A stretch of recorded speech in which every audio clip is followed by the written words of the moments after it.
Genesis 25. Brother Billy brought us up through verse 18. We'll pick up with verse 19. These are the generations of Isaac, Abraham's son. Abraham begat Isaac. You can find this word generations multiple times throughout the book of Genesis. I believe Brother Billy may have even given us an outline that looks at some of the mentions of these generations. In fact, you go back to Genesis 2 and verse 4, you read that this is the generations of the heavens and the earth. In Genesis, not generations, but in Genesis 5 and verse 1, we read about the generations of Adam. Chapter 6 and verse 9, these are the generations of Noah. Chapter 10 and verse 1, the sons of Noah. And then chapter 11 and verse 10, the generations of Shem, one of the sons of Noah. And then in 11:27, we have Terah, the father of Abraham. And then from chapters 12 through 25, you have that focus upon Abraham and the overall view of his life that God gives us as it pertains to what he would want us to know about Abraham. Then here in chapter 25, in verse 12, he says, these are the generations of Ishmael, the first son of Abraham, but not the son of promise, as God had promised. And then here in verse 19, obviously, the generations of Isaac. As you continue forward, you'll see the generations of Esau brought out, chapter 36 and verse 1, and then also the generations of Jacob mentioned in chapter 37 and verse 2.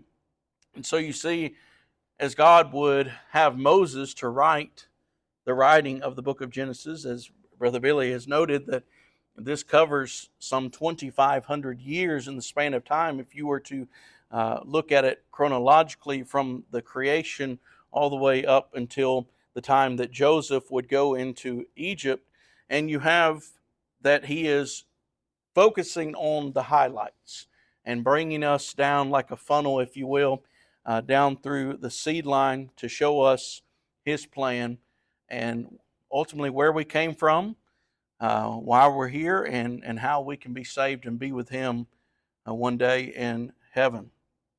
And so the generations of Isaac, Abraham's son, Abraham begat Isaac, and Isaac was 40 years old when he took Rebekah to wife, the daughter of Bethuel, the Syrian of Padanaram, the sister to Laban the Syrian. And we've seen some of the conversations and things taking place when Abraham sent his servant to go and find Rebekah, to find the wife for Isaac that would take place with her father and her brother, Laban. Then we see that it's told us the detail here that Isaac was 40 years old when he married Rebekah. A little further down in verse 26, we're going to see that he was 60 years old when Jacob and Esau were born. But a little earlier in chapter 25, we've already read that Abraham has died. Back in verse 17, these are the years of the life of, that's Ishmael. Backing up a little more, in verses 7 and 8, these are the days and the years of Abraham's life which he lived, 160 years. Then Abraham gave up the ghost and died in a good old age, an old man and full of years, and was gathered to his people.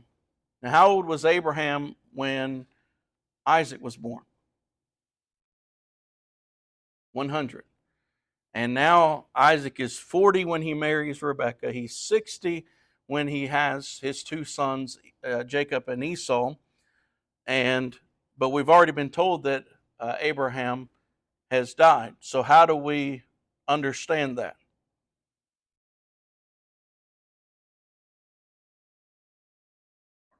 It's not chronological. The Hebrews literature, and we do this sometimes in our own writing and in our own movies and things, where we have a flashback or we focus in on a particular area, even though something has already happened or taken place. When you, in your GPS, you enter into a destination, say you're going to go from here to Nashville. And on your GPS, it shows that the complete uh, length of that destination, but then you can zoom in on certain areas. And that's what we find oftentimes in Hebrew writing. One example is in Genesis 1 and 2. You have in Genesis 1 an overview of God's creation, that first creation week. And then you have a zooming in to some of the events that took place, in particular on day 6 in chapter 2.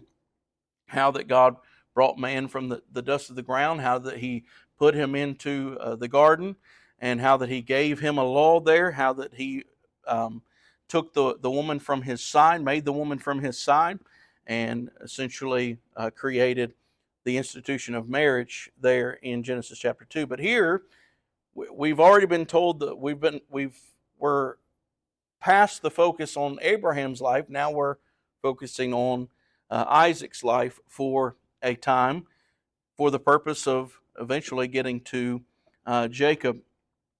And so we see that Abraham would have been 140 when his son was married. He would have been 160 when his grandsons, Jacob and Esau, were born. And so he would have lived about 15 years um, more while they were living. So he was able to know his grandchildren at least for about 15 years. Isaac was 40 years old when he married Rebekah. In verse 21, Isaac entreated the Lord for his wife because she was barren, and the Lord was entreated of him. And Rebekah, his wife, conceived. So we see a similarity here to Abraham and Sarah, as Isaac would have a wife who also was barren. Now they did not have to wait as long as Abraham and Sarah. However, they would there would be, at what point exactly between 40 and 60 that he would entreat God because his wife was barren, we do not know. But we know that he asked God.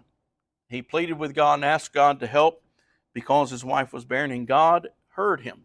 God was entreated of him, it says, and granted Rebekah the ability to conceive. The children struggled together within her, and she said, "If it be so, why am I thus?" And she went to inquire of the Lord.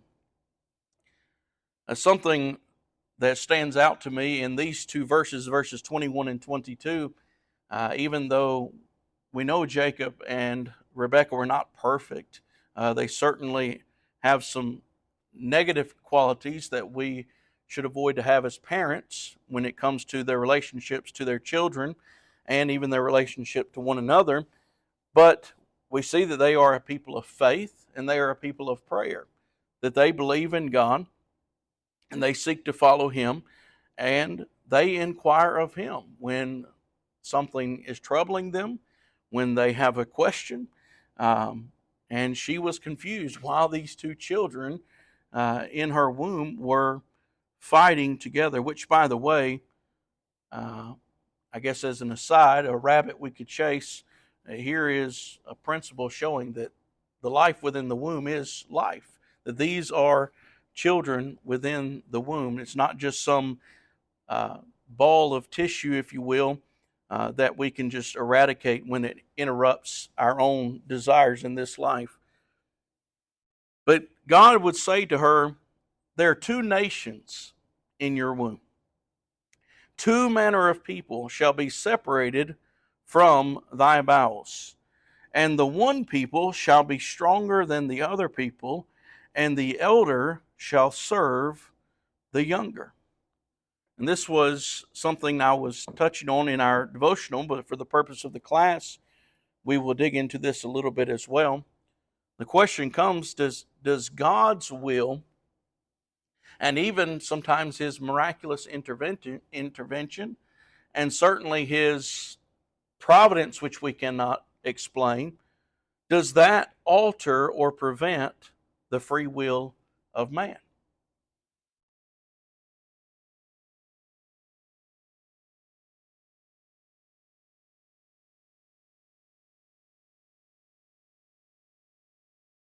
God chose before, and he foretold before these two were born, before they came out of the womb.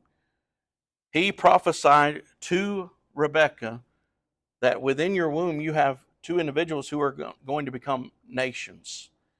And he foretold that the older is going to serve the younger. Why is that significant? Just immediately, thinking about it within the context of the age, the older and the younger children, why is it significant that God is saying the younger is going to serve, or the older is going to serve the younger? Well, that's what we're going to get to. He will sell his birthright, but that's right. The older has preeminence. What were you saying? It breaks the custom. That's out of order.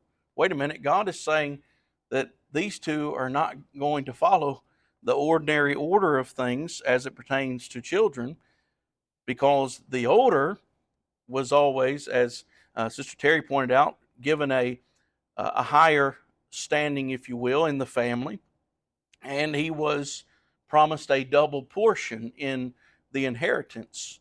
He would get a greater portion in the inheritance when it came to giving out inheritance among the people during this time. However, we're going to see, and God's going to give us record of things that take place in their lives. We're going to see here in chapter 25 that Esau will sell his birthright to Jacob. And there's a lesson for us there in the hastiness of what he does, and in the moment of weakness, and the lasting implications of his actions in that moment of weakness. However, this is something far greater and larger that God is putting into record for us. Going all the way to Romans 9, as we're going to see here in just a moment. We'll go back over there for just a moment. But God has foretold, and he has shown that Esau is going to serve his younger brother Jacob. And this is part of God's plan, but yet how this comes to fruition. Does God force Jacob and Esau to make the decisions that they make? No. And that's sometimes something that can boggle our minds. It can we can't always wrap our minds around and comprehend exactly how this is, because our God is so powerful and all-knowing that he can know this is what's going to happen. He can even say, this is my will, but then how his will is brought about sometimes is confusing to us. But it's important to note that even though God has the power to intervene, and he has the power to even perform the miraculous, perhaps the barrenness of Rebekah, if she were barren, as it says that she is, then that would have been something miraculous that God would perform upon her to cause her to be able to have children. That does not mean that the free will of man is altered in any way. And that's something that's important to consider.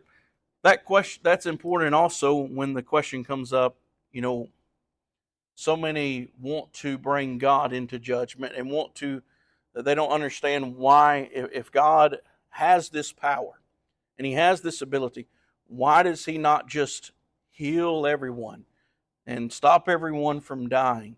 And ultimately, that would, in order to follow that to its end, we would have to take away the free will of man. If you follow that to its absolute end, the idea that, well, God's going to save everyone, he's going to heal everyone, he's going to, no one is ever going to suffer, well, that takes away, again, our choice, our decision making. But no matter how vile man may become, it is an amazing thing that God's will and his scheme of redemption here continues to go forth. So he says, 2 nations are in thy womb, 2 manner of people shall be separated from thy bowels, and the one people shall be stronger than the other people, and the elder shall serve the younger. I mentioned we'd go back over to Romans 9, even though we read it during our devotional, but allow us to read it here for the purpose of the class, because Paul does cite and refer back to the very events that we're reading in Genesis 25. In Romans 9, and beginning with verse 9, this is the word of promise. At this time will I come, and Sarah shall have a son. And not only this, but when Rebekah also had conceived by one, even by our father Isaac, for the children being not yet born, neither having done any good or evil, that the purpose of God according to election might stand, not of works, but of him that calleth. It was said unto her, and before I keep reading, the purpose of God's election, what he has chosen to happen. It's not by the works of man. It's not what Jacob did. It's what God did. It's not what Esau did. It's what God did. In that is what the focus is there. That is his election of what he has decided how man would be saved is his ultimate discussion here. And so, not of works, but of him that calleth. It was said unto her, the elder shall serve the younger. As it is written, Jacob have I loved, but Esau have I hated. What shall we say then? Is there unrighteousness with God? God forbid. So, Paul is bringing into the mindset of the Jews to whom he was writing on that occasion that we need to focus on God's will, God's scheme, God's plan, and then we have a response to that. Yes, there are works that we have to do, but his plan was not by our works. It's not by our decision. It's not by our devising. And we have a responsibility. Each one of us have a responsibility to choose right and wrong and to choose, hopefully we would choose him. What questions or comments to this point?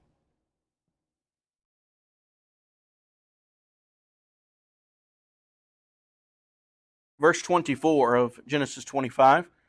When her days to be delivered were fulfilled, behold, there were twins in her womb. And the first came out red, all over like an hairy garment. And they called his name Esau. And after that came his brother out, and his hand took hold on Esau's heel. And his name was called Jacob. And Isaac was 80 years old when she bare them. So Esau, his name meaning red in reference to his appearance, and he was had a red tint of his skin, and he was very hairy, even as an infant apparently. And then his brother Jacob would take hold on his heel. And what does Jacob mean? What is it? Supplanter? What did you say? Supplanter. What does it mean to supplant? To deceive, to take by deceiving, and to overcome by deceiving even. The idea that you are, by trickery and by deception, doing something to someone. We actually see that type of behavior in Jacob numerous times throughout his life. Here at birth, here in a moment when Esau is starving, or at least he thought he was. And later when his mother even corroborates with him to come up with a deceiving plan to get the blessing, his brother's blessing from his father. You'll see it in his further on down relations with others, and even how that he will try to manipulate things when he is afraid of Esau later.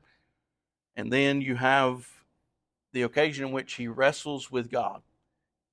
And God would change his name to no longer be the supplanter, but to be Israel, to be the prince of God, but also one who would rely upon God instead of relying upon himself and his own deception along the way. So Jacob, the supplanter. was his name. And Isaac was 60 years old when she bare them. Verse 27, the boys grew. Esau was a cunning hunter, a man of the field, and Jacob was a plain man dwelling in tents. Here is just a little interesting tidbit, I suppose, that God gives us. It is important as it relates to how the events would carry out and take place in the lives of Jacob and Esau in relation to their parents. Uh, you have essentially Esau is going to be an outdoorsman, and Jacob is going to be an indoorsman. Which reminds us that not every child is the same. As you think about the parent to child relationship, not every child is going to have the same personality. Not every child is going to have the same desires. And oftentimes, we might even wish that one of our children would choose a different path. We might want them to go outdoors more, but they may not be that type of personality. They may not be that type of person. We see the differences in Jacob and Esau.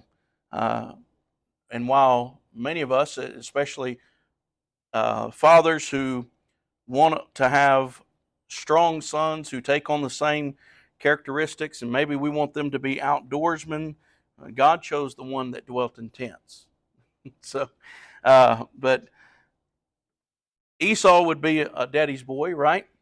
And Jacob would be a mother's boy, a mama's boy, if you will. Which brings us to a negative characteristic of Jacob and Rebekah. Isaac and Rebekah. Isaac and Rebekah apparently showed favoritism toward their children.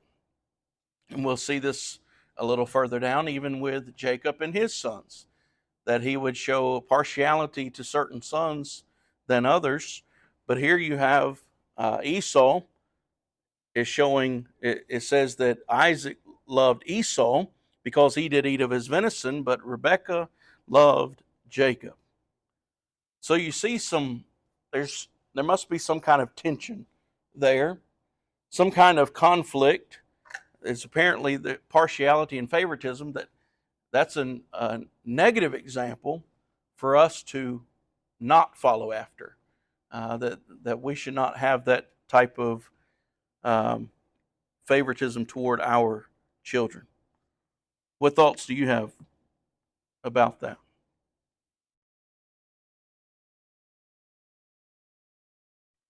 Jacob sod pottage, and Esau came from the field, and he was faint. And Esau said to Jacob, feed me, I pray thee, with that same red pottage, for I am faint. Therefore was his name called Edom. And Jacob said, sell me this day thy birthright. And Esau said, behold, I am at the point of to die. And what profit shall this birthright do to me? And Jacob said, swear to me this day. And he sware unto him, and he sold his birthright unto Jacob. Then Jacob gave Esau bread and pottage of lentils, and he did eat, and rose up and went his way. Thus Esau despised his birthright. So what does the birthright have reference to here in their culture? That double portion, right? That position of being the elder, being the one who would receive the double portion of the inheritance, and Jacob being the supplanter, the deceiver, devised a way that he would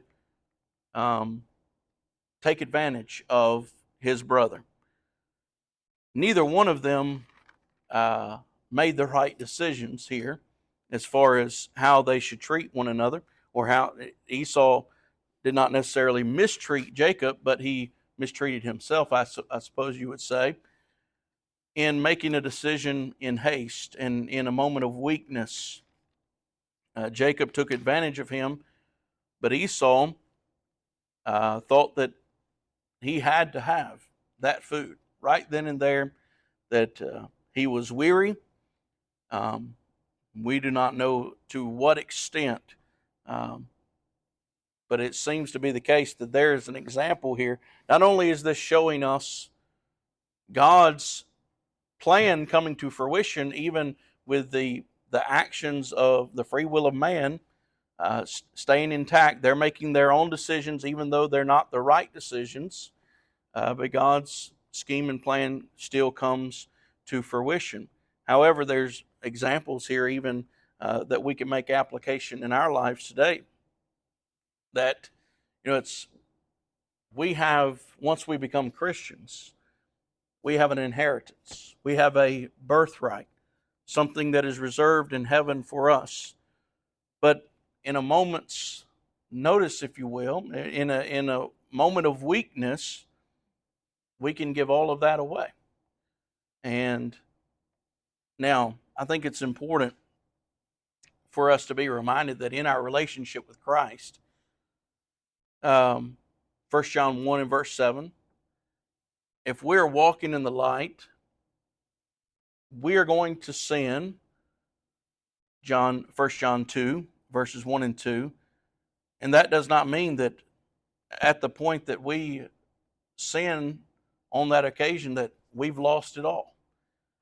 But that if we have a heart that we recognize that sin and we repent of that and we confess that to God, He's faithful to forgive us of our sins. We have that relationship with Christ that at the moment of sin, we're not selling our entire birthright. But if we don't repent of that, if we allow that to take us away from Christ, we stay in that sin, well then, therein we have given up that birthright. We've given up that inheritance that is far more important than the inheritance that Esau and Jacob had. Yes, sir. I think about all the great men of God in the how imperfect they were. That's right. But they were made to be in perfect Christ. Their imperfection came into the world. It's yep, it's powerful the way that God would use imperfect people to accomplish His perfect will, which is an encouragement to us who, it does not provide us a license by any means to say, and there are some Christians that have this mindset that, well, I'm going to sin, so I'm not even going to try not to. Well, that's not the mindset we should have. No, John in First John 2 says, "My brethren, I write these things unto you that you sin not." That should be our desire, that we not sin, and that we try not to sin. But if we sin, we have an advocate with the Father, Jesus Christ, the righteous, who is the propitiation for the sins of the whole world. So the whole world has the opportunity to come to God through Christ if they will. So looking at the imperfections of the individuals like Jacob and Esau is an encouragement to those of us who also are an imperfect people, but at the same time, we have to be reminded that it's not a license to remain in imperfection, to be complacent in imperfection, if you will, and say, well, I'm not going to try to do any better. But in fact, as you continue to read about the life of Jacob, he becomes a better man. He grows in his faith. He will not always be the supplanter. He will become Israel. He will become the Prince of God. What questions or comments?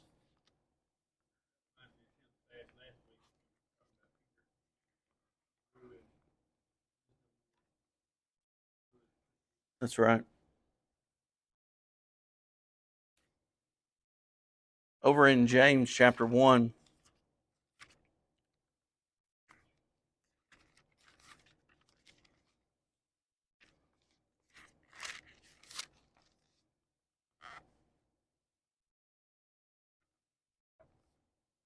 James reminds us,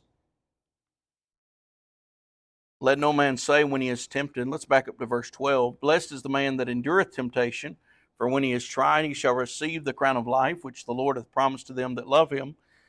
Let no man say when he is tempted, I am tempted of God. For God cannot be tempted with evil, neither tempteth he any man. God chose Jacob. God foretold that Jacob is going to be the one who would have the birthright, or that he would have, his brother would serve him, the older brother would serve him, and ultimately that the promise would come through his seed line. However, God never calls them to commit the sins that they committed. But every man is tempted when he is drawn away of his own lust, his own desires, and enticed, which I've mentioned before. I believe that is the devil's work, the enticement. Then when lust hath conceived, it bringeth forth sin, and sin, when it is finished, bringeth forth death. He says, do not err, my beloved brethren. Every good gift and every perfect gift is from above, and cometh down from the Father of lights, with whom is no variableness, neither shadow of turning. When you read through the history of the people and the descendants of Abraham, God is showing us, yes, their imperfections, but he's also showing us the power of his providence, that he's bringing about his will and his plan, and that he's bringing about something good. Even in the midst of all of their bad, he's ultimately bringing about something good, and that is the salvation that we have through Christ. James reminds us that when we sin, that is our own doing. That is not something that God has caused us to do.